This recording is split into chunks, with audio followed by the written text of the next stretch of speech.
சே நந்தி லே 7 ஜென்மத்துக்கு முன்னாடி ராஜா ராணியா அவர் தாண்டா உட்கார்ந்து ஆண்டார். ஐயா கடவுள், நீதி அரசர், நீதிமான், நீதிமான் நீதிமான் நீதி அரசர்ரா.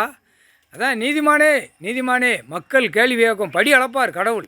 படி அளந்து தப்பு செய்கிறவனை தண்டனை கொடுக்கறதுக்கு நீதி கேட்க வருவான்.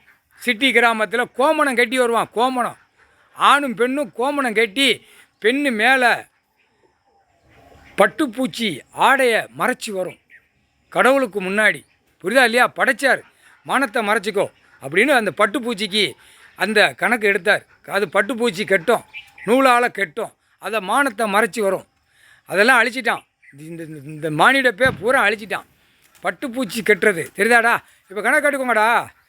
உலகத்துக்கு ராஜா ராணி ஆண்ட கணக்கில் இப்படியே பதவிகளை கொடுத்தார். அங்கங்கே போய் பார்க்கணும், கிளியர் பண்ணிக்கோ அப்படிங்கிற கணக்கில் கொடுத்தாரு. அடுத்தாப்பில் குடும்பமே சோழி முடிக்கிற அளவுக்கு வந்துட்டான் மன்னராட்சியில். பாண்டிய மன்னர், பாண்டியங்காலம் பாண்டிய மன்னர், அதுக்கு முன்னாடி ஒரு மன்னர், எல்லாம் வந்து திருச்செந்தூரில் கிடக்கிற சூனாவும் டெல்லியில் கிடக்கிற பூனாவும். தளபதி ராஜா சொல்லுதான்லடா, இந்த காலையில் 5 மணிக்கு நீ சனிக்கிழமை போய் ஊற்ற போவா. பெண்ணு ஆணும், எனக்கு பிடிச்ச பேரெல்லாம் போட்டோம், எனக்கு பிடிச்ச ஆட்டெல்லாம் ஆட்டோட்டோம், என் பொண்டாட்டி புள்ள என் பேரன் பேத்தி நல்லா இருக்கணும் ஓட்டி போய் தனி ஊற்றால. அந்த புளுத்திக்கும் இந்த திருச்செந்தூரில் உள்ள வெண்ணெய்க்கும் பூனாமாவன் இதுதான் தமிழ் வார்த்தையில் கொடுத்தாச்சு. புரிஞ்சுக்கோங்கடா, சரியா? கடவுளை ஆண்ட மாதிரியா கணக்கு வச்சு இவன் என்னமோ மடியில் தூக்கி வச்சு கடவுளுக்கு வாரிசு புளுத்தின மாதிரி வச்சு நாடகம் ஆடிட்டான். 2 பேய்களை. புரியுதா இல்லையா? பொம்பளை பிள்ளை மகா சந்தோஷி அம்மா, மகாராஷ்டிராவில் தெரியும் எல்லாமே. புரியுதா இல்லையா? பொம்பளை பிள்ளையும் எல்லாம் குடும்பமாக ராஜா ராணியா உலகமே ஆண்டார் கடவுள். குடும்பமே 5 கணக்கு. அது எப்பயுமே 5 கணக்கு தான் வரும். 5னா சிவனும் பார்வதியும், பிள்ளைகள் 3, நாகராஜன். இப்போ மானிடத்தில் பூமியில் பிள்ளைகளை வீசி எரிஞ்சு தான் கணக்கு எடுக்க முடியும். அது 7 ஜென்மத்துக்கு முன்னாடி சத்திய வாக்கு. புரியுதா? இப்போ பூமியில் பிள்ளைகள இருக்குது. சொந்த பிள்ளைய பூமியில் தூக்கி போட்டு கணக்கு பார்த்து எடுத்துக்கிட்டு இருக்காரு. அப்போ அவமதித்து உட்கார்ந்துருக்க வர்றான் மானிட பேலை. இல்லை, பல லட்சம் கோடி, பலாயிரம் கோடி 2 கையை தூக்கி உன் பொண்டாட்டிக்கு விலைக்கு உள்ள நீ நக்குதா? டைம் வரையில் இந்த கணக்கு போடுதானே ஈஸ்வர மகன், ஐயா மகன். அப்படியே வானரப்படையை வச்சு டக்குன்னு உலக நாடே கணக்கை வப்பன்ட்ட கேட்டு, அவள் ஐயாட்ட கேட்டு, அம்மாட்ட கேட்டு போடையில் அப்படியே பலாயிரம் கோடி உள்ளே போவான். எங்கே போவான்? தூக்கி போட வேண்டிய இடத்துல தூக்கி போட வைப்பார் ஈஸ்வரன் மகன். புரியுதா? அந்த கணக்கு தான் வரும், கவலைப்படாத. இப்போ கணக்கு போட்டுக்கிட்டு இருக்காரு.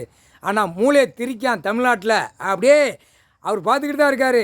அவர் ஏற்கனவே லிங்கத்தில் உலக நாடே போய்கிட்டு இருக்காரு. லிங்கமே சுத்தமாக தூயமாகவே பார்க்கலாம். லிங்கம் ஒயிட் லிங்கத்தில் வருவார் சுத்தமாக. அவர் விகுதி பட்டை அடிக்கார அந்த பட்டை அடிப்பில் உள்ள லிங்கத்தில் உலக நாடே பார்க்கலாம். ஏற்கனவே பார்த்துக்கிட்டு தான் இருக்கான். ஐயா லிங்கத்தில் வராரு, ஜம்முன்னு வராருன்னு தெரியுதவனுக்கு தெரியும் காட்சி கொடுக்கார். ஐயா பக்தனுக்கு கொடுக்கார். அப்படியே ஐயா ஐயா ஐயா ஐயா ஐயான்னு கிடக்கிறவனுக்கு நான் அவர் லிங்கத்தில் போகிறதே எல்லாம் காட்சி கொடுக்கார். இன்னும் பூரா தப்பித்தனம் செஞ்ச முட்டா குயிமனுகளுக்கு எந்த குதிமனுக்கும் இவனோட பூரா 7 ஜென்மம் சேட்டை செஞ்சவனை அப்படியே கொண்டு போய் தள்ளணும். புரியுதா? புரிஞ்சுக்கோங்கடா. உலகத்துக்கு ராஜா ராணி அவங்க தான். ஐயா அம்மா தான், பார்வதி அம்மா, பரமசிவம் குடும்பம். புரியுதா இல்லையா? இப்போ அடிப்பார், எப்படி அடிக்காரு பாரு. இப்போ அடுத்து ஒன்று கணக்கு எடுத்துக்கிட்டு இருக்காரு. நசுக்கி போடுவார். இதெல்லாம் தெரிச்சு போவோம் அடிக்கையில். ஆணுக்கும் பெண்ணுக்கும் சேட்டை, ஓவர் சேட்டை, நீதிமன்றம் அவமதிப்பு. புரியுதா இல்லையா? அதில் நீதிமன்றமாக உட்கார்ந்தவர் நீதி நியாயம் தர்மம். தர்மம் வெளியில் கொடுப்பாரு, நீதி நியாயத்தை கேட்பார். அநியாயப்பட்டவனை தூக்கி உள்ளே போடுறா. அப்போ உள்ள காலத்தில் மலங்காட்டுக்குள்ளே தூக்கி போடுவார் கடவுள். வெளியில் வர முடியாது. அங்கே பூரா விலங்குகள் பூரா இருக்கும். அதுக்கு இறையாக தள்ளிடுவார். இந்த ஜென்மத்தில் தப்பு செஞ்சுட்டு 2 காலை கையை பிளந்து அவன் பொண்டாட்டியை மடியில் தூக்கி வச்சு 4 வீலர் 2 வீலரில் தூக்கி ஆட்டிட்டு போகிறான். நக்க மாட்டாமல் நக்குதான். நக்க முடியல, வெளியில் நக்குதான். அவன் பொண்டாட்டிமார்களை வெளியில் நக்குதான்.